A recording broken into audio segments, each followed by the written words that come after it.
hatuwezi kutatua matatizo yetu kwa kutumia majibu ya watu wengine. Sasa tukibadilisha hii mitaala ya elimu, kitakachotokea moja kwa moja ni kwamba ajira zinaweza zikapungua. Sasa kwa sababu umekuwa ukimpatia kwa muda mrefu, huyu mtu anajenga hofu. Naam, karibu sana msikilizaji na mtazamaji kwenye mada ambayo leo kwenye mazungumzo yetu tutagusia juu ya je, Afrika inapaswa kuendelea na mitaala ya kikoloni walioirithi au kuna haja ya kuibadilisha, na je, wanaweza kuibadilisha na ikawa bora zaidi? Mwongozaji wako katika kipindi cha leo hichi naitwa Amur Khamis, na nimemwalika hapa mtumishi Abisali Steve Nzali ambaye ni mchungaji na mwalimu kutoka nchini Tanzania. Karibu sana mwalimu. Asante sana. Na mwalimu, tuanzie hili kwa kuangazia mitaala mingi ya elimu barani Afrika bado ina mizizi ya urithi wa kikoloni, na mabadiliko gani ya msingi yanahitajika ili elimu hiyo ianze kujibu mahitaji halisi ya elimu ya leo? Nafikiri moja kwa moja naweza nikasema kwamba mitaala mingi ya elimu kwa Afrika bado naweza nikasema si tu chembe za kikoloni, bali imebeba karibu 80% ya falsafa za kikoloni. Kwa hivyo moja kwa moja katika kubadilisha, kuhakikisha kwamba tunaweza kubadilisha labda mitaala ya elimu, tukisema mabadiliko yanayohitajika kwa sasa, kwa hususan kwa Afrika, ili tuweze sasa elimu yetu iweze kufit kwa mahitaji ya halisi ya Afrika, nafikiri moja kwa moja tunapaswa kuwa na mitaala yetu ya ndani, kwa sababu mimi naamini hatuwezi kutatua matatizo yetu kwa kutumia majibu ya watu wengine. Wakati wa koloni wanaandika ile mitaala, waliandika kwa kutatua matatizo ya wakati ule na yaliyokuwa yanawazunguka wao, na walifikiri kwamba moja kwa moja wakitumia mitaala ile basi wanaweza kutatua matatizo yanayowazunguka. Sasa Afrika tuna matatizo yetu, tuna changamoto zetu sisi wenyewe ambazo tunahitaji kuwa na watu wa ndani watakaoandika mitaala yetu, tufuate ile miongozo ya kwetu sisi wenyewe ya ndani ambayo itaendana kabisa na changamoto halisi tunazozipitia, lakini pia itaendana na mazingira yetu ili tuweze kupata mabadiliko yale yanayoendana na Afrika halisi yenyewe ilivyo. Na elimu ikijengwa zaidi kwenye rasilimali, uchumi na changamoto za kila siku za nchi za Afrika, ni aina gani ya mabadiliko tunaweza tukayaona katika ajira, ubunifu na maendeleo ya kijamii? Elimu sana sana ikibadilishwa ikiwa na mtazamo wa Kiafrika au tukitumia mitaala yetu ya Kiafrika, mabadiliko tutakayoyapata kwenye sekta za ajira, uchumi na maendeleo ni kama zifuatazo. Kwanza, tukizungumza ajira, tutakuwa tuna kundi kubwa la watu ambao wamewekeza zaidi na si watu wanaotamani kuajiriwa zaidi. Ukiangalia Afrika tumekuwa na mitaala inayotujengea mitazamo na elimu ya kutaka kuwa tegemezi na si kujitegemea. Kwa hiyo kwenye ajira hapo tutakuwa tuna idadi kubwa ya watu ambao wamejenga misingi ya kujitegemea. Lakini pia tutakuwa na makampuni mengi na viwanda vingi. Kwa hiyo tutakuwa tuna uzalishaji mkubwa utakaowezesha kuwa na ajira za zile zisizo rasmi zitakuwa ni nyingi zaidi, kwa sababu watu watakuwa wametengeneza viwanda, watakuwa wametengeneza makampuni, watakuwa na biashara. Kwa hiyo wametoka kwenye ile falsafa ya utegemezi, sasa wameingia kwenye falsafa ya kujitegemea na wakafanya vitu vinavyoendana na Afrika ilivyo.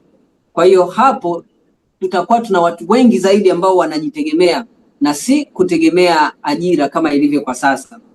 Lakini kwenye maendeleo moja kwa moja, kama nilivyosema awali, maendeleo yatapatikana kwa sababu ile mitaala imetujengea kuwa kwenye mtazamo wa theory.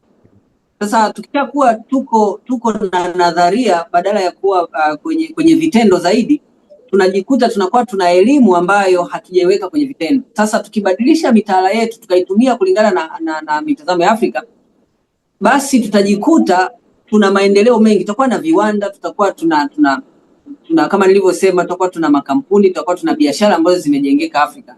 Lakini pia kwenye uchumi utakuwa kwa sababu nchi ikiwa na watu wenye dhana ya kujitegemea, baadaye huwa wanaanzisha vitu vyao wenyewe. Na tukisema uhuru wa kiuchumi, maana yake ni uwezo wa kuwa na rasilimali zako mwenyewe zisizotegemea rasilimali za mtu mwingine. Sasa tukibadilisha hii mitaala ya elimu, kitakachotokea moja kwa moja ni kwamba ajira zinaweza zikapungua, lakini tukawa tuna watu wengi ambao wamejiajiri zaidi, watu wengi ambao wanajitegemea, wana taasisi zao. Hata ile falsafa ya kwamba okay, ni lazima niajiriwe itafutika. Lakini kwa sababu mitaala yetu itakuwa inatufundisha kwa vitendo, tutajikuta sasa mtu ukitoka tu shuleni una uwezo wa kuingia kwenye field ya kilimo moja kwa moja, una uwezo sasa wa kufungua kiwanda moja kwa moja, kwa sababu tayari una maarifa mapana ya vitendo na si nadharia kama ilivyo sasa.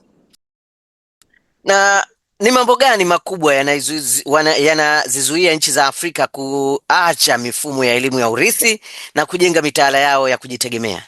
Okay, yapo mambo mengi kwa Afrika, lakini moja naweza nikalisema hofu.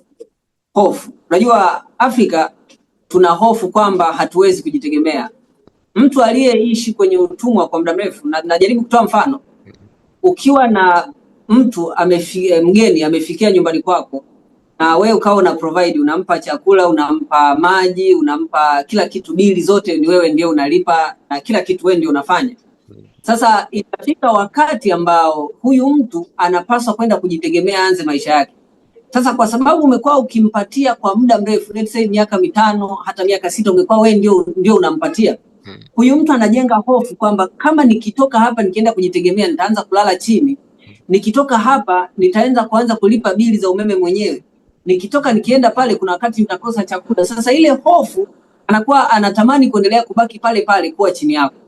Sasa ndivyo Afrika ilivyo. Kwa hiyo kinachotufanya tushindwe kutengeneza mitaala yetu, kinachotufanya tushindwe kuchukua hatua, si kwamba hatuna watu imara, si kwamba hatuna rasilimali, ila kuna ile hofu tunayo kwamba hivi ikitokea leo tukaamua kujitegemea, tusipate misaada, tutumie mitaala yetu ya elimu, hivi tukiamua sisi wenyewe kusimama, mbona kama hatutaweza? Tunaona kabisa kwamba hatutaweza kulipa mishahara watumishi wetu. Tunaona kabisa kwamba labda tutashindwa kupata vitu ambavyo tulikuwa tunavipata mara ya kwanza. Kwa hiyo naweza nikasema kikubwa ni hofu. Tukiondoa hofu, Afrika inaweza kuwa bara bora na bara kubwa sana katika mabara makubwa duniani. Safari ya kuunda elimu yenye matokeo kwa Afrika inahitaji hatua zipi za haraka kutoka kwa serikali, walimu na taasisi binafsi? Hii safari, serikali kwanza ina jukumu kubwa, lakini serikali pia peke yake haiwezi kutosha kuibadilisha Afrika. Sasa naweza nikasema jukumu la serikali namba 1 ni kutengeneza mazingira rafiki yatakayowapa ujasiri watu wanaolenga kuleta mabadiliko Afrika. Serikali inatakiwa kuhakikisha kwa hali na mali inawalinda watu hao. Kwa mfano, wapo watu ambao wapo tayari wakapeleka wazo labda serikalini kwamba okay, tunataka tubadilishe, labda tuwe na mitaala hii na hii na hii, au tunataka tufanye 1 2 3 ili tuweze kujenga Afrika namna hii. Sasa vyombo vya dola ndio vinawajibika kuwalinda hawa watu, kwa sababu uchumi ni vita. Taifa lolote linapotaka kuinuka kiuchumi, linapotaka lijitegemee, si wote wanapenda. Sasa kwa sababu watu hawapendi, wale watu wanaotaka kuleta mabadiliko wanaweza kuwa attacked, wakati mwingine wanaweza kuuawa, wakati mwingine wanaweza kufanyiwa wakanyimwa haki zao, wakakamatwa, wakati mwingine wakatiwa gerezani pasipo msingi wowote. Sasa serikali, jukumu kubwa la serikali ni kuwalinda hawa watu, na jukumu la pili la serikali ni kutumia rasilimali zinazopatikana kwenye nchi kwa maendeleo ya Afrika. Kwa mfano Afrika ina walipa kodi wengi wanafanya kazi, wanalipa kodi serikalini. Kuna vivutio vya utalii, kuna viwanda, kuna migodi. Sasa zile fedha zinazopatikana zikitumika vizuri zinaweza kuleta mabadiliko makubwa sana Afrika. Kwa hiyo serikali ina wajibu wawili: kwanza kuwalinda hawa watu, cha pili kusimamia ipasavyo rasilimali. Lakini tukisema taasisi binafsi, sijajua taasisi binafsi kama za kidini zinakaa kwenye upande gani, lakini nadhani nazo ni taasisi. Taasisi binafsi zina wajibu wa kuelimisha. Mimi naamini kwamba serikali yenyewe inashughulika na mfumo wa nchi, lakini taasisi binafsi hizi kama hata dini, haya makanisa yetu haya tulionayo Afrika yana nguvu kubwa, kwa sababu yale yanahudumia mchungaji, yanahudumia waumini moja kwa moja, yanawapa imani mtu mmoja mmoja. taasisi binafsi ndio zinapata nafasi ya kukaa na mtu mmoja mmoja. Kwa hiyo hizi taasisi binafsi zinawajibika kuwapatia ujasiri wale watu kwamba kumbe tunaweza kuleta mabadiliko makubwa. Wachungaji wakisimama kuhubiri, wawaambie waumini kwamba kumbe tunaweza kutegemea kuwa watu tunaotegemewa na si kuwategemezi. Wawapatie ujasiri kwamba kumbe tunaweza kuibadilisha Afrika. Wawapatie ujasiri kwamba kumbe tunaweza kufanya vitu vikubwa.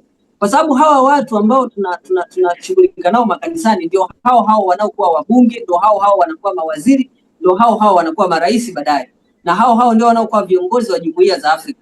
Sasa wakipikwa vizuri huku chini, basi wanaweza kusimamia mifumo vizuri kule juu.